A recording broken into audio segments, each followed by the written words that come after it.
அறிந்தால், இதை உள்ளத்திலே ஒரு மனிதன் ஆழமாக பதிந்து விட்டால் போதும், அவனுடைய வாழ்வில் பாவம் என்பது தொடராது.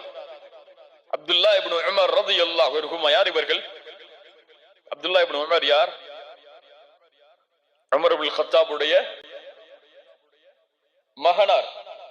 அப்துல்லா இப்னு உமர் அவர்கள் மக்காவுடைய ஒரு மலையின் அருகிலே நடந்து செல்கிறார்கள். அங்கே ஆடு மேய்க்கக்கூடிய ஒரு வாலிபன் ஆடுகளை மேய்த்துக் கொண்டிருக்கிறான். அவரை பார்த்து அப்துல்லா இப்னு உமர் அவர்கள் கேட்டார்கள், வாலிபா, இந்த ஆடு யாருடையது? அந்த வாலிபன் சொன்னான், இந்த ஆடு என்னுடைய எஜமானருடையது. அப்படியா, ஒரு ஆட்டை எனக்கு விற்றுவிடு, உன் எஜமானிடத்திலே சென்று ஆடுகளை ஓனாய் தின்று விட்டது என்று கூறிவிடு என்று. அந்த மனிதன், அந்த வாலிபன் திரும்ப சென்றான். அப்துல்லா இப்னு உமர் அவர்களுக்கு எந்த பதிலும் சொல்லாமல் அழைத்து கேட்டார்கள், வாலிபா, பதில் சொல்லி செல். ஃபஐன அல்லாஹ், ஃபஐன அல்லாஹ். அந்த வாலிபன் கேட்கிறான் அப்துல்லா இப்னு உமரிடத்திலே திரும்பி சென்றவனாக, நீங்கள் சொல்லுகிறீர்கள் எஜமானரிடத்திலே சென்று ஆடுகளை ஓனாய் தின்று விட்டது என்று நான் சொல்லுகிறேன், ஆனால் ஃபஐன அல்லாஹ், அல்லாஹ் எங்கே இருக்கிறான்?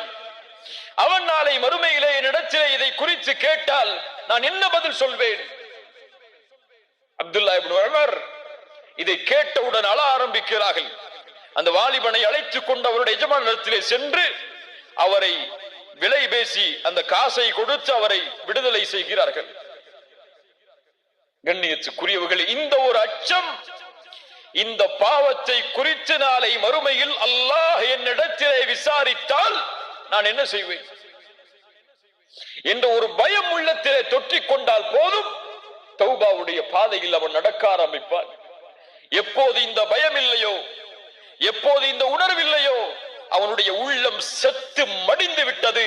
அவன் அல்லாஹ்விடத்திலே உள்ளத்தை கேட்கட்டும், அவனுக்கு உள்ளம் இல்லை. அல்லாஹ் பாதுகாப்பானாக. யாரை இந்த பயம் ஆட்டியது தெரியுமா? எப்படிப்பட்ட நபித்தோழர்களை இந்த பயம் சுற்றி வளைத்தது தெரியுமா? நாம் எல்லாம் கேள்விப்பட்ட நபித்தோழர் தான் ரசூலுல்லாஹி ஸல்லல்லாஹு அலைஹி வஸல்லமுடைய சபையில் பெரிய பெரிய சஹாபாக்கள் இருக்கிறார்கள். அபூபக்கர், உமர், உஸ்மான், அலி போன்ற மிகப்பெரிய நபித்தோழர்களுடைய சபை. ரசூலுல்லாஹி ஸல்லல்லாஹு அலைஹி வஸல்லம் அவர்களுக்கு இல்மை கற்றுக் கொடுக்கிறார்கள், ஒழுக்கத்தை கற்றுக் கொடுத்துக் கொண்டிருக்கிறார்கள், குர்ஆனை கற்றுக் கொடுத்துக் கொண்டிருக்கிறார்கள்.